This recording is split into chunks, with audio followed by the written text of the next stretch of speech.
Hello and welcome to another explanation video on SQL. Today we'll be going over the concept of an ETL and kind of the basic process for developing really any ETL. Because at the core foundation, most ETLs kind of have some base principles, some base things you want to think about, some core concepts, and really like a main purpose. And typically, and it does shift depending on whether that ETL is going into something like an application or a dashboard, or just making a basic data warehouse. Now, in this case, we're going to focus purposely on a data warehouse. So in our whole process, there's a lot of steps to creating things like applications and dashboards. Step one is to really focus on developing a really solid data warehouse, a point where people can come, analysts, data scientists, other engineers can come to gather data. So let's put that data warehouse over here in this corner, or in this side. This is a beautiful circle that I'm drawing. So this is kind of our target. We want to create this data warehouse, and we'll talk about what a data warehouse is in another video. But for now, we're just going to keep this abstract concept of a data warehouse. You can just think about it as a place that's really easy to access data. So how do we get data into this data warehouse, and where is it coming from? Now, where this data typically comes from is what we like to call an operational database, or it could also be something like an API-driven database or system. Like you might pull data from a system like Twitter using their API or something, and then put it into some sort of data warehouse. But typically, it comes from some sort of operational database. So we'll put that over here on this other side. This will be our operational database. Which I'll type since that's a little bit longer. I'm just going to say DB. So this is your operational database over here, and you want to take this data and go to data warehouse. Now, we don't just go straight from, let me pick a string or a jar. We don't just do this. We don't just go straight to data warehouse. There's a lot of reasons why. So some things have to do with performance. You don't want to just extract the data straight from here and go into data warehouse, because then you've got this live connection that this data warehouse has between your operational data warehouse or your operational database. And that's not something you necessarily want to do. Instead, you want to go through this in stages, and we'll kind of go through the reasons why. And one of the biggest reasons that I just talked about kind of briefly was, so we're not just going to go straight kind of earlier as we were showing with that arrow, we're not just going to go straight from our operational database to our data warehouse, because that's going to do a couple of things where it really impacts our database. The whole purpose of going to a data warehouse, and the reason you use one, is there's really several reasons, but one of them is you don't want to weigh performance on your operational database that's usually connected to CRUD transactions, weighed it down by heavy analytical functions that will probably be occurring in your data warehouse.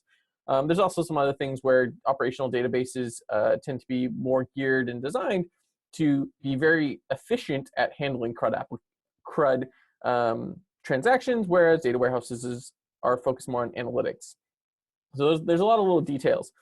But there's other issues that come up here too. Some of these things have to do with like tracking data. So oftentimes, operational databases will only typically be current at the time with information that kind of exists at that time. So it doesn't always track information, and that's one problem. There's not always this tracking of information of what's occurring, because it might not be the most efficient to constantly keep track of every change that ever occurs for a person. It might not. It depends on the system. So another thing that a data warehouse does is it tracks information. And there's a lot of other things that kind of go on. Depending on where you get the data, it might have to do some deduplication logic, it might have to import some business logic, and there's a lot of steps that occur. And so that means the very first step here is we first, from this database, we pull into what we will typically have some sort of flat file. So I'm going to draw a beautiful file here. That's my beautiful file. So this will typically be something like CSV, TSV, positional, for those of you who've had to deal with positional, XML, maybe JSON. So some sort of flat file that you're going to have to deal with. And the reason you extract it is for a couple of reasons personally. One, so you can go back and have these extracts later on. So if this operational database ever changes and something goes wrong in your process that we're going to design here in a second, you can always go back to this snapshot in time. You typically will have these files pretty nicely named. So you're typically gonna have this with some sort of like timestamp or something to represent the day it might be, pulled out at. Oops, 8. And then maybe the what it represents, customer. This might represent the table that you pulled it from, whatever it might be. But something nice like that. Maybe you've got some more information if there's more information. But you've got some nice metadata-ish information. This helps with automation later on, because if you know where your files are coming from, you know what files are loaded, you can kind of tell when things were pulled, when things weren't. And when you have to go back, if you have any issues, you know which files to read from. So this is one section. So you've pulled this file. So that's step one. From this database, you've pulled a extract. And this is typically step one, because now you're not going to have to deal with performance issues. Because if you go straight to another database, you have the risk of dealing with performance issues and slowing down the system again. So from this flat file, we typically insert straight into what we'll call a raw database. So this could be a set of just raw tables. It could just be a separate database. Beautiful. I love my drawings. So this is kind of your raw DB. And there's a couple of, we call it raw because you're not going to do any form of fancy logic here. Some people get tempted here in this first step to start doing fancy deduplication logic and various forms of logic and mapping and complex things like that. But the issue is, if you do complex things in this step right here, so this you can think of as a step as loading, whether that's with SQL or Python or both or PowerShell, whatever it might be. If you're doing complex logic in this step, you run the risk of not being able to know where the problem is. In the sense that if you load data here, and then you're going to have some QA checks, probably in a QA system. It could be a separate database up here. I'll just put this here. It's your QA database. So it's going to run here on this database after you've run. If you're starting to run this QA system and it starts running into problems and finding issues with your data, the question becomes, well, are those issues coming from this step over here, or are those issues just coming from the data? And then that kind of makes it much more difficult to debug and find what's going wrong. So let me actually go get rid of all this. Okay, so this flat file is just going to go straight here. So that's why you don't really add any business logic. Typically, most of the time, I just say have an automated system that loads the data as is. No complex logic in this first step, because it just makes it easier to problem solve and debug later on if problems go on, or if there's a data problem. Especially data problems can be really tricky.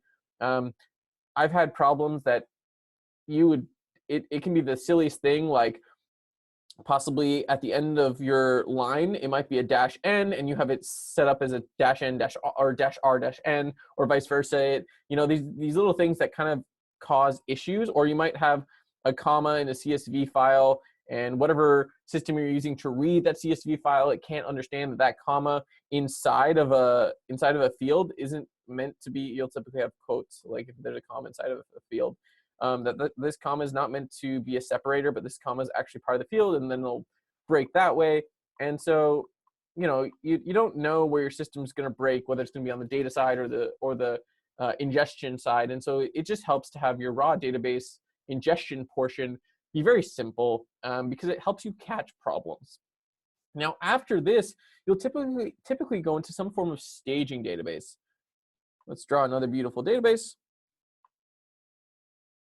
Art was my minor, you can see. So then we'll have our stage database. Typically we'll have it prefixed with an STG for all your tables. So your stage database, and this database is really, again, just like a staging portion, the portion that really just acts as a staging center. So what you're doing here is really just mapping and deduplicating. And let me describe what mapping means. So one of the things that can happen a lot, especially if you get data from multiple data providers, is they might have fields that mean the same thing. So data provider 1 might have some field where their field is like code 1, 1, and data provider 2 might have that same field be represented by like A or something, A7. Let's say their code is A7. Hopefully it's not alphanumeric, but it happens. But in your database or in your data warehouse, those both are going to stand for something like USA or something. So we're going to say US. So maybe it's a country code or something, and they just have a weird system. So you have to do this mapping logic, and that's usually a step that happens right here from this raw database into staging. And there can be more steps in here, but if you want to do it the simplest way, one nice way is just to kind of go straight here, and you can do a mapping, and then you can do deduplication. Sometimes people do this in 2 steps, so they'll do one staging table where it's really just about deduplication, and one where they're doing more mapping. And so it really depends on how you plan to do that. It's really, there are kind of some design considerations you need to take into account, like what's best for you, what's the easiest to do. You might not have to do some of these steps, you might have more steps, but this is really about staging the data and getting it to a point where it's not necessarily ready, but you can kind of start checking it. And that's kind of the next portion of this. If you remember, we were talking about this QA portion, and now here's another QA step, because you've done a lot of the logic here, right? Like in this step right here, you've done some logic. You've added some things where things could go wrong. That's the way, like, wherever something can go wrong, it's going to go wrong. And so you want to add another QA step on the data.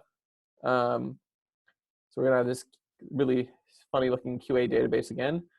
You want to add in this more QA. It could be things like checking your aggregate values. So you've now aggregated data, so you've now or taken away data or done certain steps that have messed with the values. Well, your aggregate count should still add up based on the logic, right? Like if you're to rewrite a query that sums something or count something, your distinct amount of customers should still be the same, right? Your distinct amount of claims or distinct amount of transaction IDs, so those are unique, should still be the same from these 2 databases. If you've dropped any, you should know. Maybe you've had errors, and that all needs to kind of be tracked with QA. And now, as we're kind of on this topic of QA, QA is kind of something that happens post, right? It's something that happens once the data is loaded. You can start QAing things, but there's something that occurs kind of as you're going, which typically in each of these tables, maybe in your raw, it's really simple. In your stage, it might be a little more complex. You'll have some sort of logging system, and this logging system does a few things. It'll track just the basic loading of systems. So what files were loaded. In your raw database, you should have something that tracks what file IDs were loaded, because you should have a file ID on each of these files.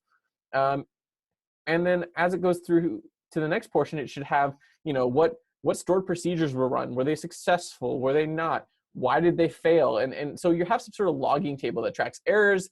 You probably have 2, 1 or 2 separate ones. One that tracks more like what files were run. The other one that tracks more of like ETLs. So ETL steps, which steps were run in that ETL? Where did they fail? Did they, how many rows were loaded? Things like that. This is really basic information that you should keep track of. And it gets kind of complex. Like you have to figure out what's logical. I would typically say, you want to track what stored procedures were run, or scripts. If you have scripts, then track the scripts. If they're stored procedures, which I honestly would recommend, track which stored procedures ran. How long did they take? Did they succeed? Did they fail? And then also track things like, well, what rows failed? And I know it's kind of hard to keep track of all this in your head, and maybe I'll do a whole video for tracking alone and data and logging alone, because it's actually really important. And here's kind of why. So let's talk about logging. Logging is super important, and I'm not going to go too in depth, but logging is super important because if I can track how long certain things are running, I know where to start focusing on where problems are. So if you constantly see a stored procedure get longer and longer and longer over time, you know which one to kind of hit. Or if you see a stored procedure that just takes a long time in general, you know which one to kind of work on performance. And so that's one important thing about logging. And same thing with error tracking. You can kind of see where are your constant errors. Do you need to make a certain portion of your system more robust? As a data engineer or data architect, we don't get the fancy portion of our job where we get to do analytics on maybe the data itself, but we get to do analytics on our systems and improving our systems and making them better, making them faster, making them more efficient. And this is something super important. And that's all I'm going to say on logs right now, but I'll have to just make a separate video where we talk about logging and error tracking, because it's a very important portion of being a data engineer, because it's how we know how to fix things. It's how we know where a problem is. It's how we can answer a lot of the questions that make our systems better. Without doing that, we don't know how our systems can be better because we have no idea what's going on in our system. Okay, so now let's say, okay, you've done the staging database, you've QA'd the data, you've done all these really basic steps.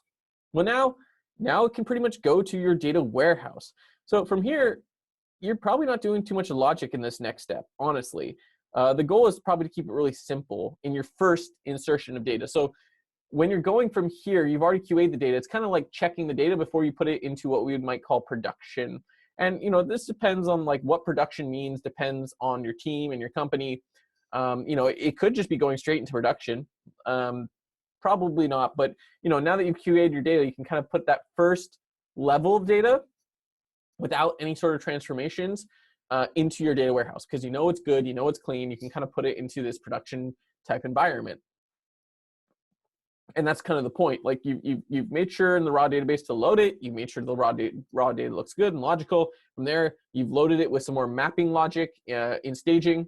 And then from there, you've kind of, once you've QA'd that, after all these transformations that you've done, all this logic that you've applied and QA'd it and be able to check that logic, now you can pass it off to the data warehouse. And depending on how you call it, some people kind of reference this varying ways. Like each step that they add more logic, they'll kind of reference levels that they've changed the data. So they might have, let me just clear everything. When you load to a data warehouse, let's clear. When you load to this data warehouse, you might have this original table that's something like, transactions kind of thing. Let's see text. So it might just be an F transactions, and I'll explain the F here shortly. So it's this table that just represents transactions. And again, it's really clean for the most part, and you haven't done you've added whatever deduplication logic needs to happen, any mapping, any cleaning up of data, and now it's just in your data warehouse, and you've got this F transactions table. Well, from here, you might want to do something. You might want to aggregate that data. You might want to do some logic to that data. And once you start doing that, now you're going to transform that data again, and it's kind of a new level. Like some people reference this in varying ways to kind of say, how many times I've now updated, like how far away is this from the source of truth, essentially? Like if this is kind of your core data, how many times have you messed with it since then? So some people might reference this as like,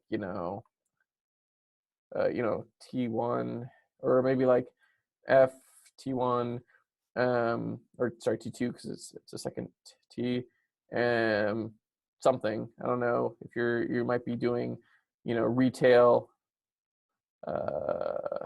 What would this be? Retail location, I guess, or something, or it's like an aggregate of retails. So it's basically showing that it's the second one. Another kind of way is someone might do something that references aggregate, because we call this an aggregate table. And basically, you can go several levels deep, and that's why I put that T2 there. And you might take from here and then do some other calculations on that, if you kind of know what you're doing here. And it might not even been calculations. It might have been cleaning up data. It might have just, sorted some data. It might have joined some data together. Whatever it might be, you're kind of taking it and adding another iteration of logic to it. And so you want to kind of know how far you are from the source of truth. And so some people kind of reference this in varying ways. I've worked at places with varying kind of best practices for how they reference this. And so you might even add another one after that. You might aggregate some data, whatever it might be. And then let's go back. So you always notice that we like to use very similar abbreviations. So most places we'll use very similar abbreviations for, I'm still drawing, for the same thing. So F, an F underscore is for fact, D underscore is for dimension, ag will be for aggregate. You might see something like snapshot. Those are typically just snapshot.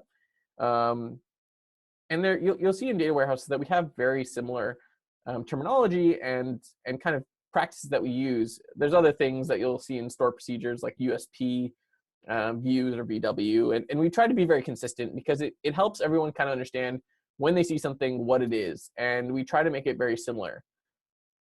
So that F basically stands for fact, which we look at facts as something that basically is an instance of something happening. So a transaction typically belongs in a fact table because it's an instance of something that happened. It has metric values, right? Like how many dollars did that person spend when they went to the store? And so your fact table for transactions might have something like, you know, the retail ID for the store, the customer ID, the item ID that we bought, and then you're going to have your facts, and this is going to be your quantity. Oh, I can't spell quantity right. Quantity. And then the price. It might be something that simple, you know, a very simple kind of fact table. Oh, and then you'll have a date stamp of some kind, a date created, which you can't see because it's below. Let's see if I can pull this up. Nope, I can't. But yeah, there's a date stamp typically as well. Also one thing I didn't put in here, you might have some sort of date ID. Those might be two different things, and there's a lot of complex concepts that go into data warehouses, which we're not going to cover right now. But that's really the basics of, you know, going from raw to your data warehouse. And we're not going to talk too deep all the other concepts because, you know, there's a ton that goes into data modeling. There's a ton that goes into things like slowly changing dimensions and a lot of logging and error tracking and QA and, you know, business logic that you could probably spend days and days trying to understand. But this is just the basic understanding that I hope kind of helps you out, gets you kind of boosted in understanding, okay, well, what is going on? What is this whole process about? You know, where do we start? Okay, we start with that operational database. From the operational database, we go to that raw kind of database. After we've extracted, you know, we create that extract, and that extract goes into raw. And then from raw, you know, we have done very little or nothing at all just to insert the data. We check the data to make sure it makes sense. You know, make sure your zip codes are actually zip codes. Make sure your names are actually names. Make sure your dollar amounts are dollar amounts. It seems very silly, but when you load data raw, like things go wrong. Like I've seen the silliest things go wrong where suddenly every field is shifted over one because there's a comma in the wrong place, or you set up your mapping incorrectly to match the fields, whatever it might be. If you just trust that your insertion went correctly, it went wrong. So now you've inserted it, now you've QA'd it. And now from there, you can kind of add some business logic, some mapping to like map the values, some deduplication to deduplicate any transactions that might have occurred. You might have to append data. Do you have to update data? There's a lot of questions that you need to start answering at this point. And most likely in staging, you don't necessarily deal with appending and updating. That'll probably more likely be in fact, or in fact, in your final data warehouse. But again, that's something that really depends on what your decision is. Staging, though, I usually look at as more of like a temporary holding point. So I don't really see it as something that should hold a lot of back data. And after that, it's inserted to the data warehouse. And now from there, you can start building things. You build your base tables, your kind of your core, whatever you want to call it. People kind of reference it different ways. And then from there, you add another layer and another layer and another layer. And or you might from there go and create other systems. Another thing that I like about, you know, this whole process is now if you need to build a new application, maybe your data warehouse doesn't support it. Well, maybe your data warehouse isn't the right, you know, system to support that. And maybe you need to build another system. And it's just all of this whole system is very clean, very kind of obvious where your data is, what data you have, and it just makes it much easier to understand what's going on and debug and track and all of these things that are very, you kind of throw up as easy until you realize how hard it is to do and how many, even loading like 3 or 4 tables can be very tedious and specific, and you need to make sure that the data is right. Because if the data is wrong, people can't make good decisions. So thank you so much for listening in today. I hope this was helpful. We'll try to do some things about logging and error tracking and why is this important and some basic ideas behind it. But thank you so much for listening today. We hope this was super helpful. If you have any questions or want to see any videos on anything in particular, we would love to help you out. Just, you know, reach out, comment below, subscribe, whatever you need to do to contact us. Thank you so much, and we'll talk to you next time.